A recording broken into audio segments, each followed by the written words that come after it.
Mummy वांगी घे आणि वांग्याचा भरीत कर. मग हे पापलेटांचं काय करू?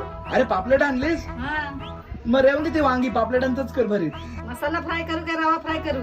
दोन्ही पण कर. ठीक आहे.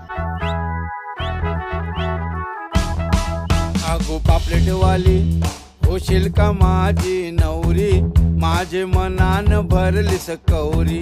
अगो पापलेटवाली होशील का माझी नवरी, माझे मनान भरलीस कवरी.